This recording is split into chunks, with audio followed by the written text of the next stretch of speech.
akan kami bahas yaitu kasus sengketa perbatasan Ethiopia dan Eritrea. Kasus ini salah satu contoh penting dari konflik yang dapat diselesaikan melalui mekanisme non-litigasi. Konflik ini tidak hanya berkaitan dengan batas wilayah, tetapi juga mencerminkan sejarah yang kompleks dan dinamika politik di kawasan Bandung Afrika. Baiklah, langsung saja kepada pemateri pertama menyampaikan hasilnya. Baiklah, di sini saya akan menyampaikan apa itu mekanisme non-litigasi. Mekanisme non-litigasi adalah metode penyelesaian sengketa yang tidak melibatkan proses pengadilan. Mekanisme ini bertujuan untuk mencapai resolusi melalui negosiasi, mediasi, arbitrase, atau metode lain yang bersifat lebih kolaboratif dan kurang formal dibandingkan dengan litigasi. Salah satu metode penyelesaian sengketa non-litigasi yang digunakan dalam kasus sengketa perbatasan Ethiopia dan Eritrea adalah mediasi. Mediasi adalah proses penyelesaian sengketa yang melibatkan pihak ketiga yang netral, yang disebut mediator. Mediator bertugas untuk membantu para pihak dalam mencari kesepakatan yang saling menguntungkan.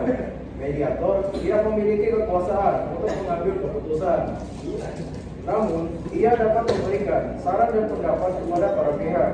Mediasi biasanya dilakukan secara informal dan rahasia, sehingga para pihak dapat lebih bebas dalam menyampaikan pendapat dan kepentingan mereka.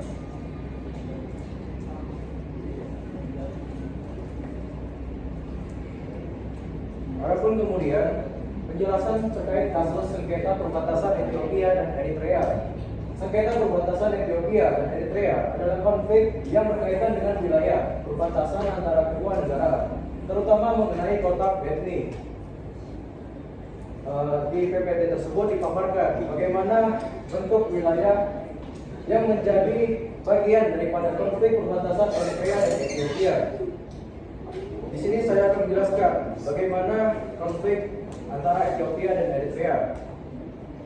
Setelah Eritrea memperoleh kemerdekaan dari Ethiopia pada tahun 1993, hubungan awalnya bersahabat. Namun, ketidaksepakatan tentang di mana perbatasan internasional yang baru dibuat harus menyebabkan hubungan memburuk secara signifikan, yang akhirnya menyebabkan perang skala penuh. Menurut putusan tahun 2005 oleh Komisi Internasional, Eritrea melanggar hukum internasional dan memicu perang dan menginvasi Eropa, Ethiopia. Pada tahun 2000, Ethiopia menguasai semua wilayah yang disengketakan dan telah maju ke Eritrea. Perang secara resmi berakhir dengan penandatanganan perjanjian Aljazair pada 12 Desember tahun 2000. Namun, konflik perbatasan berikutnya akan terus berlanjut hampir 2 dekade. Eritrea dan Ethiopia sama-sama menghabiskan sebagian besar pendapatan dan kekayaan mereka untuk persenjataan sebelum perang dan dilaporkan menderita sekitar 70.000 sampai 300.000 kematian sebagai akibat langsung daripada perang tersebut. Tidak termasuk jumlah pengungsi yang tidak dapat ditentukan. Konflik tersebut pada akhirnya menyebabkan perubahan perbatasan kecil melalui penetapan batas wilayah yang mengikat yang diawasi oleh pengadilan arbitrase tetap. Setelah perang berakhir, Komisi Perbatasan Eritrea dan Ethiopia membentuk sebuah badan yang dibentuk berdasarkan perjanjian Aljazair, menyimpulkan bahwa Bethni, wilayah yang disengketakan di jantung konflik, adalah milik Eritrea. Pada tanggal 5 Juni tahun 2018, koalisi penguasa Ethiopia yang dipimpin oleh Perdana Menteri Abiy Ahmed setuju yang sepenuhnya melaksanakan perjanjian damai yang ditandatangani dengan Eritrea pada tahun 2000 dengan perdamaian yang dideklarasikan oleh kedua belah pihak pada bulan Juli tahun 2018, 20 tahun setelah konfrontasi awal. Kemudian dilanjutkan bagaimana latar belakang daripada konflik Eritrea dan Ethiopia ini, dijelaskan oleh rekan saya. Selanjutnya latar belakang sengketa.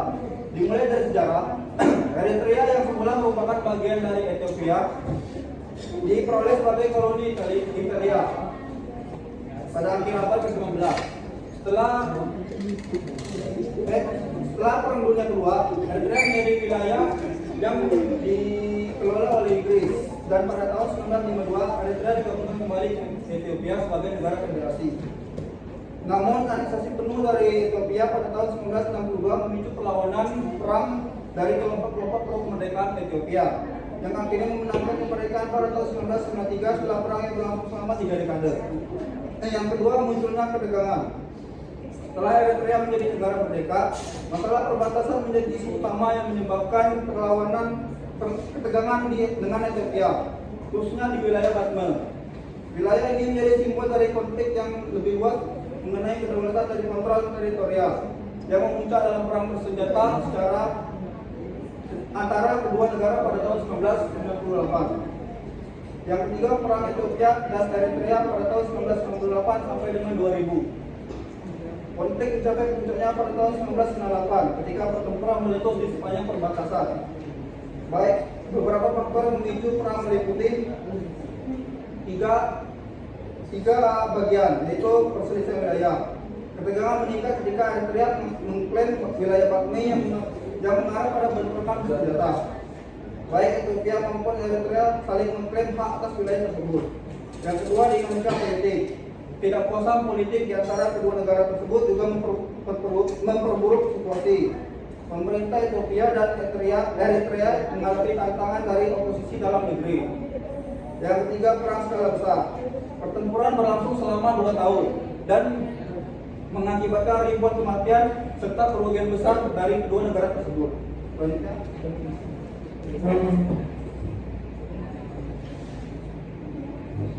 Selanjutnya, mediasi sebagai mekanisme non-litigasi dengan penyelesaian sengketa. Mediasi yaitu proses di mana pihak ketiga yang netral terlibat untuk membantu pihak-pihak yang bersengketa mencapai kesepakatan melalui dialog dan negosiasi. Kedua, memberikan keputusan yang bersengketa mencapai kesepakatan. Dalam konteks sengketa Ethiopia, Eritrea, mediasi internasional berperan penting dalam membuktikan permusuhan dan perencanaan solusi untuk jangka panjang. Yang pertama ada peran Aljazair sebagai mediator utama. Aljazair meminta peran Turki sebagai mediator utama dan proses perundingan yang berlangsung di ibu kotanya, Algiers. Sebagai negara yang netral, Aljazair memiliki reputasi yang kuat dalam diplomasi Afrika dan diakui oleh kedua belah pihak sebagai mediator yang tidak memihak beberapa aspek penting dalam mediasi Aljazair, yaitu kepemimpinan diplomatik. Aljazair menunjukkan kepemimpinan yang kuat dalam menengahi negosiasi, menyatukan kedua belah pihak dan diskusi meskipun mereka memiliki sikap yang sangat konfrontatif. Dengan menekankan perlunya gencatan senjata sebagai langkah pertama menuju perdamaian, Aljazair berhasil menciptakan landasan untuk dialog PBI. Dua, pendekatan keseimbangan. Mediator dari Aljazair memastikan bahwa negosiasi dilakukan secara seimbang, tidak memihak satu negara saja. Mereka mendengarkan kekhawatiran kedua belah pihak dan mediasi solusi yang dianggap adil. Yang ketiga, koordinasi dengan PBB dan Uni Afrika. Aljazair bekerja sama erat dengan PBB dan Uni Afrika yang mengirimkan diplomat berpengalaman. Kedua, untuk memberikan dukungan teknis dan diplomat selama media berlangsung. Yang kedua, ada mediasi PBB dan peran pasukan perdamaian. Setelah perjanjian Algiers ditandatangani, peran PBB sebagai mediator dan pengawasan perdamaian menjadi lebih penting. Misi penjaga perdamaian PBB UNME dikirim ke daerah perbatasan untuk memantau pelaksanaan gencatan senjata dan menjaga stabilitas di wilayah yang diperebutkan. Yaitu ada mandat UNME, diberi mandat untuk mengawasi garis demarkasi sementara antara kedua negara dan memastikan bahwa pasukan militer kedua belah pihak mematuhi perjanjian. Selain itu, mereka bertindak sebagai mediator lapangan untuk mengurangi insiden kecil yang bisa memicu eskalasi ketegangan kembali. Yang kedua, memantau keputusan di divisi. PBB juga berperan penting dalam memastikan bahwa keputusan divisi dihormati, termasuk keputusan tahun 2002 yang menetapkan Batme sebagai bagian dari Eritrea. Tiga, peran sebagai juru bicara diplomatik. PBB melalui utusan khusus dan sekretaris jenderal bertindak sebagai juru bicara diplomatik yang terus mendorong Ethiopia dan Eritrea untuk mematuhi komitmen mereka di bawah perjanjian Algiers. Yang ketiga, mediasi Uni Afrika. dalam proses penyelesaian sengketa ini. Uni Afrika bertindak sebagai perjanjian kesepakatan damai dan memberikan dukungan logistik serta diplomat dalam proses mediasi. Satu, diplomasi Uni Afrika. Uni Afrika mendukung upaya mediasi dengan memberikan platform bagi negara-negara anggota yang memberikan tekanan pada Ethiopia dan Eritrea agar mematuhi perjanjian. Dalam berbagai kesempatan, Uni Afrika juga memberikan dukungan teknis dan keuangan untuk perkuatan implementasi perjanjian. Dua, menguatkan stabilitas regional. Yang terakhir ada mediasi Abiy Ahmed. Pada tahun 2018, setelah hampir 2 dekade, hubungan yang tegas Perdana Menteri Ethiopia yang baru Abiy Ahmed mengambil langkah dramatis untuk memperbaiki hubungan dengan Eritrea. Langkah-langkah kunci dalam proses normalisasi yaitu 1. Diplomasi perdamaian Abiy Ahmed dan 2. Penandatanganan perjanjian perdamaian yang akan dilakukan oleh rekan saya.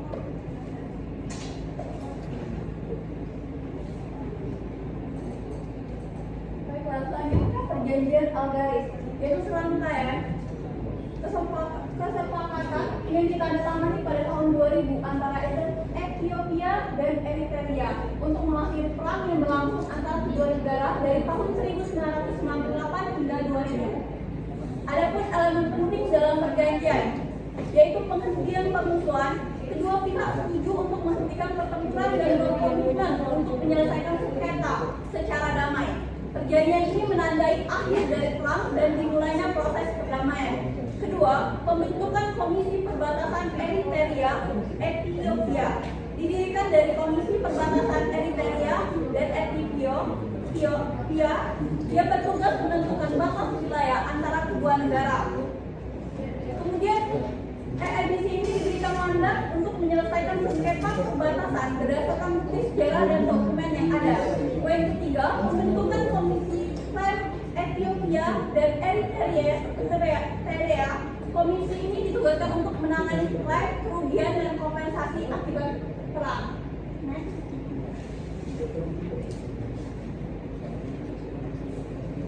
Selanjutnya, peran mekanisme non-litigasi mediasi. Ada 3 poin. Yang pertama, negosiasi bilateral. Di sini tercantum 3 poin pula. Yang pertama ada dialog langsung, kedua tantangan dalam implementasi, ketiga ketidakpastian status perbatasan. Kemudian ada penghentian konflik. Yang pertama, misi perdamaian, kedua dukungan diplomatik, ketiga keterlibatan organisasi internasional. Ketiga, pembentukan Komisi Perbatasan Ethiopia dan Eritrea. Yang pertama ada penetapan batas, kedua keputusan EEBC, dan ketiga dampak keputusan. Selanjutnya, tantangan dalam mediasi dan implementasi. Poin pertama yaitu penolakan Ethiopia terhadap keputusan EEBC. Salah satu tantangan utama dalam proses mediasi ini adalah penolakan Ethiopia terhadap keputusan EEBC yang menetapkan Batme sebagai bagian dari Eritrea. Meskipun Ethiopia telah setuju untuk menyelesaikan sengketa melalui EEBC, keputusan ini menyebabkan ketegangan politik dalam negeri dan menunda implementasi sepenuhnya. Poin kedua, kegagalan awal menormalisasi hubungan. Meskipun mediasi berhasil menghasilkan gencatan senjata dan penetapan batas perbatasan, hubungan diplomatik antara kedua negara tetap tegang selama bertahun-tahun setelah perang. Kedua negara enggan untuk sepenuhnya menormalisasi hubungan dan ketegangan perbatasan tetap menjadi sumber potensi kelompok konflik hingga dekade berikutnya. Baiklah, itu tadi penyampaian materi dari kelompok 9. Selanjutnya kita masuk ke sesi tanya jawab. Di sini kami ada membuka 3 pertanyaan. Berikan waktu 10 menit kepada teman-teman yang ingin bertanya. Silakan sampaikan. Mas Den.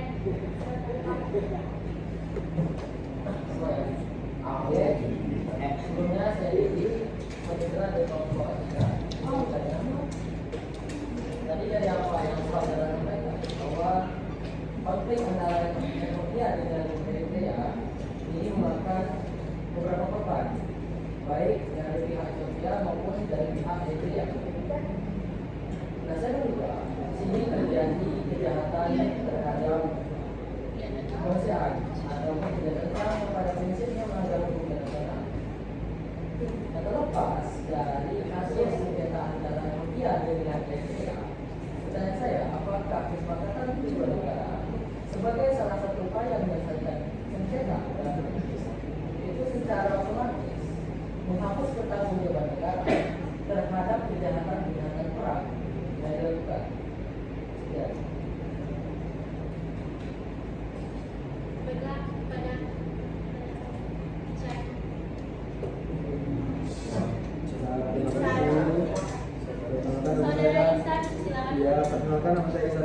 Mungkin sini saya ingin bertanya, pertanyaan saya simpel saja, tapi saya belum mengerti mengenai materi ini.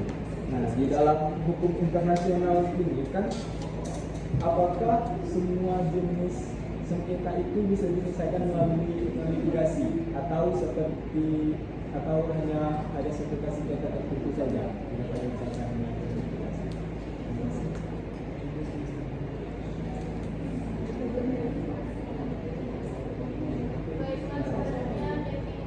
Masya Allah, tabarakallah.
Bagaimana sih saya menjawab pertanyaan dari Mas Denny?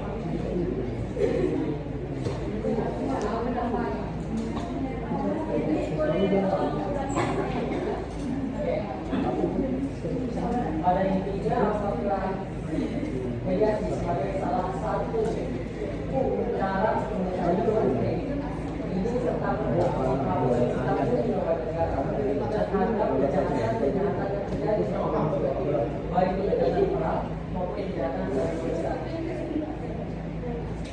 Ini menjawab ya sesuai dengan slide yang telah kami paparkan dan materi yang sudah kami siapkan di sini. Tidak perjanjian damai antara Ethiopia dan Eritrea tidak langsung menghapus tanggung jawab terhadap korban perang, kerugian ekonomi dan sosial soal kedua pihak. Ini tercantum di dalam slide kami tadi yang pada poin 3 pembentukan komisi klaim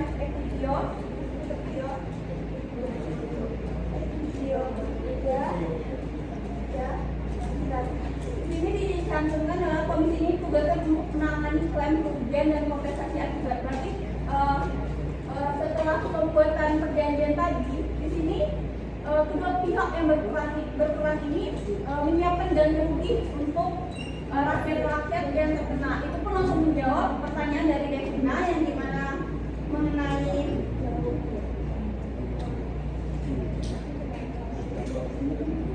bagaimana dampak terhadap ini juga dijelaskan bahwa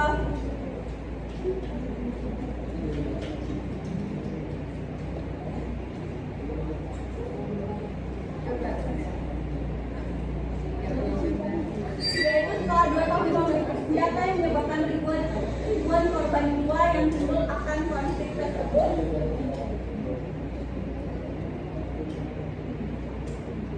Kemudian kehilangan tempat tinggal terjadi secara masif dengan banyaknya warga Eritrea yang diusir ke Ethiopia dan sebaliknya. Kemudian perekonomian lokal terguncang dengan akses terbatas ke pasar sumber daya serta peningkatan ketidakamanan yang mengganggu kehidupan sehari-hari. Selain itu, ketegangan sosial antara komunitas dengan pusat makin meningkat, menciptakan atmosfer dan ketakutan di daerah perbatasan. Untuk pertanyaan Mas Interupsi. jadi apakah Interupsi. jelas? Interupsi. Boleh tak? Boleh.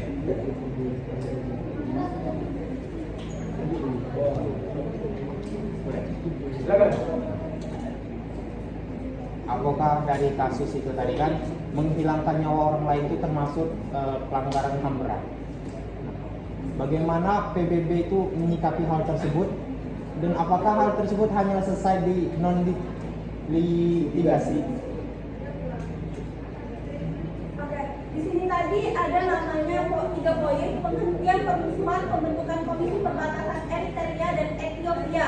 Kemudian yang ketiga pembentukan komisi klaim Ethiopia dan Eritrea, di mana di sini difokuskan terhadap mengenai klaim kerugian baik itu terhadap ekonomi dan korban perang. Jadi kesepakatan ini membahas tentang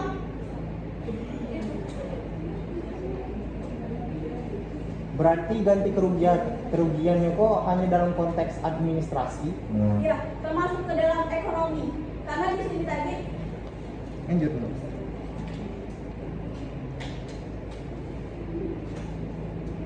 ya karena di sini kami hanya membahas tentang karena di sini nih fokusnya hanya kepada menangani klaim kerugian karena terdapat dalam pembentukan komisi klaim Ethiopia Eritrea. Next.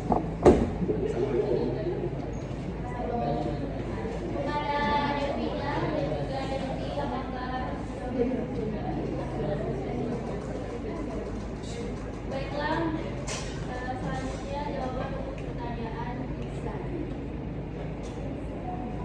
Baik, Saudara Ihsan, di sini saya akan menjawab pertanyaan Anda terkait dalam hukum internasional.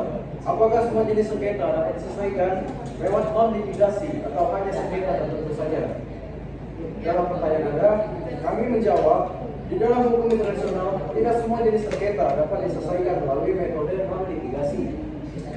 Penyelesaian sengketa secara damai diakui dalam pasal 2 Piagam PBB yang mendorong negara untuk menyelesaikan sengketa secara damai, termasuk melalui negosiasi, mediasi, dan arbitrase.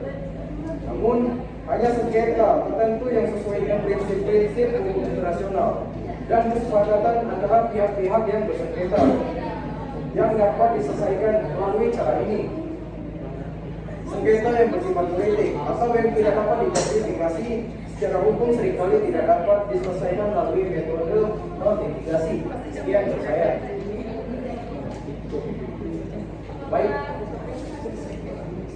Baik, terima kasih Saudara Ihsan.